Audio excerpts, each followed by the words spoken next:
তেওঁলোকৰ মুখত হাঁহি খিকিন্দালি, কিন্তু অসমবাসী আৰু অসমবাসীৰ হিয়াৰ আমঠু ব্যক্তিজনৰ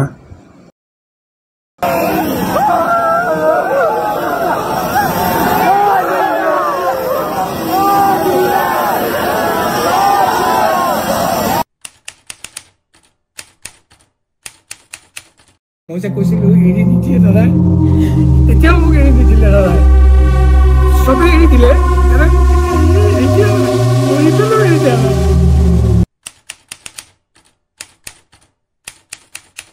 নমস্কাৰ শ্ৰদ্ধেয় ৰাইজ, কেইটামান কথা ৰাইজৰ আগত মুকলি কৰি দিয়াৰ কাৰণে কথাটো কোৱাৰ কাৰণে আহিলোঁ।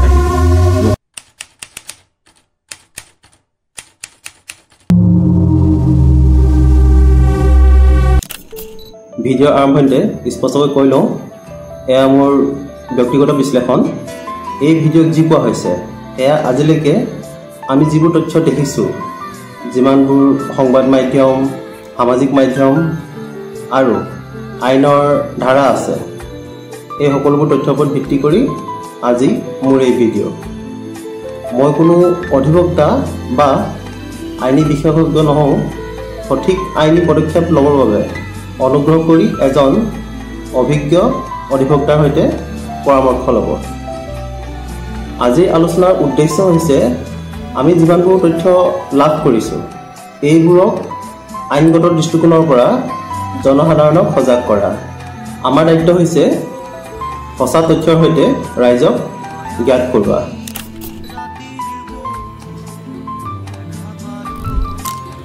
এইবোৰ দেখিছেই, সকলোৱে নিজকে কি দেখুৱাবৰ কাৰণে চেষ্টা কৰিছে। কিন্তু সঁচা কথা এটাই, এতিয়ালৈকে আমি যিমানবোৰ তথ্য দেখিছোঁ এইটো চাই আমি ক'ব নোৱাৰিম জুবিনদাৰ মৃত্যু সম্পূৰ্ণ প্ৰাকৃতিক ঘটনা নে কি এটা পৰিকল্পিত ঘটনা নে এটা আকস্মিক দুৰ্ঘটনা, এইটো স্পষ্ট নহয়। বিশেষকৈ যেতিয়া মেনেজমেণ্ট টিমে আগতেই জানিছিলে জুবিনদাৰ স্বাস্থ্য কেনেকুৱা, কিন্তু তেওঁলোকৰ দায়িত্ব সম্পূৰ্ণৰূপে পালন কৰিছিলে নিচিনা আমাৰ লগা নাই। যেতিয়া মেনেজমেণ্ট টিমে জানিছিলে জুবিনদাৰ হেল্থ কণ্ডিশ্যন আৰু ডাক্তৰৰ নিৰ্দেশ, অভাৰড্ৰিংক নকৰিবা, জুই আৰু পানীৰ পৰা আঁতৰত থাকিবা, আৰু সাগৰটো লাইফ জেকেট লাগেই, তাতে জুবিনদাৰ লিখে এজন অসুস্থ ব্যক্তি, এইটোতো কোনেও কাকো শিকাব নালাগে নাইবা ক'ব নালাগে, এইটো সকলোৱে জানিব লাগে। আৰু তেওঁৰ কাৰণে ছিকিউৰিটি আৰু মেডিকেল ছাপৰ্ট সকলোবোৰ ৰেডি থাকিব লাগিছিলে। কিন্তু আমি দেখিছোঁৱেই ছিকিউৰিটি কি আছিলে, লাইফ জেকেটৰ কথা নক'লেও হ'ব। আৰু বাকী দুৰ্বল হৈ থকা ব্যক্তিজনক কি কৰিবলৈ বাধ্য কৰাইছিলে আমি চবেই ভিডিঅ'ত দেখিছোঁ। জাপ দিয়া, পানীত জাপ দিয়া, ঠেলি দিওঁ নেকি, এইবোৰ কি আছিলে?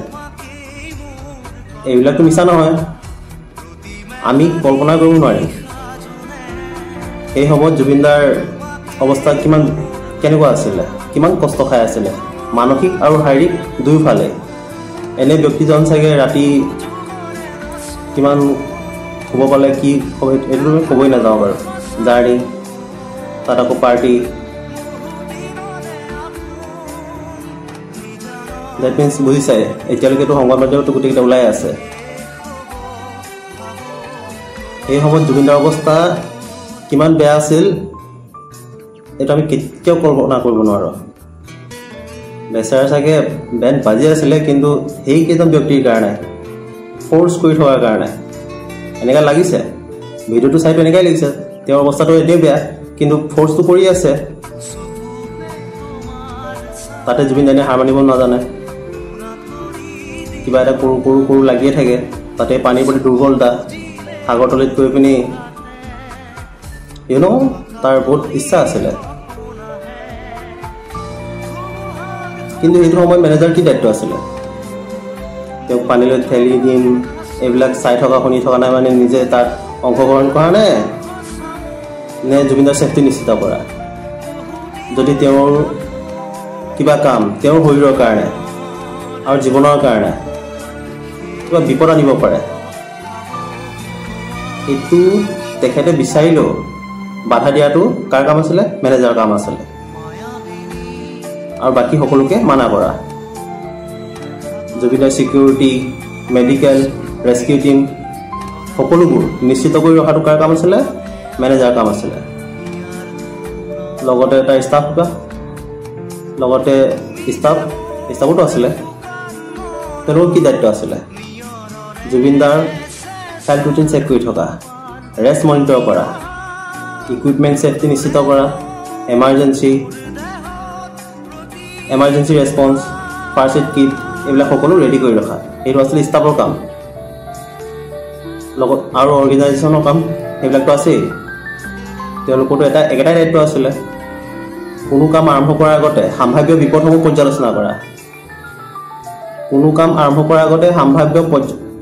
পৰ্যালোচনা কৰা, আৰু সেই কাম কৰিব লাগে নে নালাগে নিশ্চিত কৰা। ইমাৰ্জেঞ্চি সময়ৰ কাৰণে সকলো ৰেডি কৰি ৰখা। হস্পিটেলৰ পৰা ধৰি উদ্ধাৰ দলৰ পৰা ধৰি চিকিৎসা কৰ্মী, কোনো দুৰ্ঘটনা বা বিপদ ঘটিলেই তৎক্ষণাত যাতে সাহায্য প্ৰদান কৰিব পাৰে।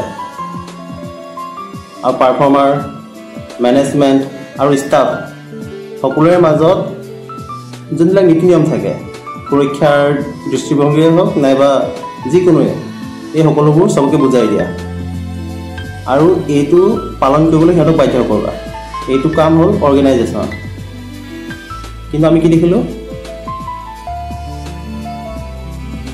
আমিতো এনেকুৱাতো একো দেখা নাই। এই সকলোবোৰ দায়িত্ব পালন কৰিছে নিচিনা আমাৰ লগা নাই। আৰু এইমতে ভাৰতীয় আইনৰ মতে যদি তাৰমানে যিবিলাক ঘটনা ঘটি গ'ল, আমি যিবিলাক ভিডিঅ'ত দেখিছোঁ, এইবিলাকৰ ক্ষেত্ৰত ভাৰতীয় আইনৰ মতে যদি কাৰোবাৰ মৃত্যু দায়িত্ব ল'বলগীয়া ব্যক্তিসকলৰ অৱহেলা, অসাৱধানতা আৰু নেগলিজেঞ্চিৰ কাৰণে হৈছে, যদি জানি বুজি এজন অসুস্থ ক্লান্ত ব্যক্তিক মানসিকভাৱে বা ইম'চনেল প্ৰেছাৰ দি এনে কাম বাধ্য কৰায়, এনে কাম কৰাত যি তেওঁৰ স্বাস্থ্যৰ বাবে সম্পূৰ্ণ বিপদজনক, যাৰ ফলত যিকোনো অপ্ৰীতিকৰ ঘটনা ঘটিব পাৰে, তেতিয়া সেই কাৰ্য কেৱল দুখজনক বা এক্সিডেণ্ট নহয়। এই ক্ষেত্ৰত আইন অনুসৰি তদন্ত আৰু উপযুক্ত ব্যৱস্থা গ্ৰহণৰ নিয়ম আছে। আইনৰ মতে যি ব্যক্তি বা টীমে জানি বুজি বিপদ সৃষ্টি কৰে, যদি কোনো ব্যক্তিক তেওঁৰ স্বাস্থ্যৰ সীমাবদ্ধতা উপেক্ষা কৰি বিপদজনক পৰিস্থিতিত ৰাখে, তেতিয়া এইটো শাস্তিৰ যোগ্য হয়। এনেধৰণৰ ঘটনাত কেতিয়াও দোষী পক্ষ বাচিব নোৱাৰে সাধাৰণতে। বাকী এতিয়া কি হয়, এইটো ন্যায় ব্যৱস্থাৰ ওপৰত আমি বিশ্বাস ৰাখিবই লাগিব। চাওঁ, দেখা যাব। শেষত মাত্ৰ এটা কথাই ক'ম, চিকিৎসা আৰু ছিকিউৰিটিৰ অবিহনে জুবিনদাৰ নিচিনা ব্যক্তিক বিপদজনক পৰিৱেশত নিয়াটো ইণ্ডিপেণ্ডেণ্ট ইনভেষ্টিগেশ্যনৰ বিষয় হয়। সঁচাকি মেনেজাৰে হওক, অৰ্গেনাইজেশ্যন টিমে হওক, যিসকলে জুবিনদাৰ হেল্থ কণ্ডিশ্যনৰ বিষয়ে জানিছিলে, তেওঁলোকৰ ওপৰত স্পেচিয়েল ডিউটি অফ কেয়াৰ আছিল। লাষ্টত এটা কথাই ক'ম, মোৰ এই আলোচনাই কোনো চূড়ান্ত সিদ্ধান্ত দিব নোৱাৰে। এইটো মোৰ দায়িত্ব আছিলে আপোনালোকৰ লগত এইবোৰ তথ্য ভাগ কৰি লোৱা। আকৌ এবাৰ কৈ দিছোঁ, মই কোনো অধিবক্তা নহওঁ। মোৰ উদ্দেশ্য ন্যায় ব্যৱস্থাৰ ওপৰত বিশ্বাস ৰাখি প্ৰমাণৰ ওপৰত নিৰ্ভৰ কৰি জনসাধাৰণক সঠিক তথ্য দি আগবঢ়া। আজিৰ দিনত আমাৰ চবৰে মনৰ ইচ্ছা এটাই, সত্য আমি জানিব লাগে। যিটো 3.7 কোটি অসমবাসীৰ মনৰ ইচ্ছা, যদি কোনোবা দোষী তেওঁলোকক শাস্তি পাওক, যদি কোনোবা দোষী হয় তেওঁলোকে শাস্তি পাওক। আমাক সত্য লাগে, আমাক ন্যায় লাগে। জুবিনদাৰ মৃত্যু আমাৰ কাৰণে বহুত ডাঙৰ ক্ষতি হয়, যি চাগে এটা যুগৰ পিছতহে পূৰা হ'ব। বাকী এই খবৰৰ ওপৰত যি আপডেট আহিব মই আপোনালোকক সময় দি থাকিম আৰু চেষ্টা কৰিম যিমান পাৰোঁ ইমান কানুনৰ কি ধাৰা আধাৰত এইবিলাক কি কেছ চলি আছে সেইবিলাক ইনফৰ্মেশ্যন আপোনাক জনাবলৈ। এতিয়ালৈকেতো এনেকৈ কোনো খবৰ ওলোৱা নাই, এতিয়ালৈকে জাষ্ট ইনভেষ্টিগেশ্যন চলাই আছে। বাকী যেনেকৈ আহিব ইনভেষ্টিগেট কৰিব, সিহঁতক কোৰ্টত যাব, তাৰ ওপৰত কি ধাৰা লাগিব নালাগে ডেট মিনছ সময়ত এইবিলাক কথা গম পাম, আৰু যেতিয়াই গম পাম আপোনালোকক মই আপডেট দি থাকিম। ধন্যবাদ।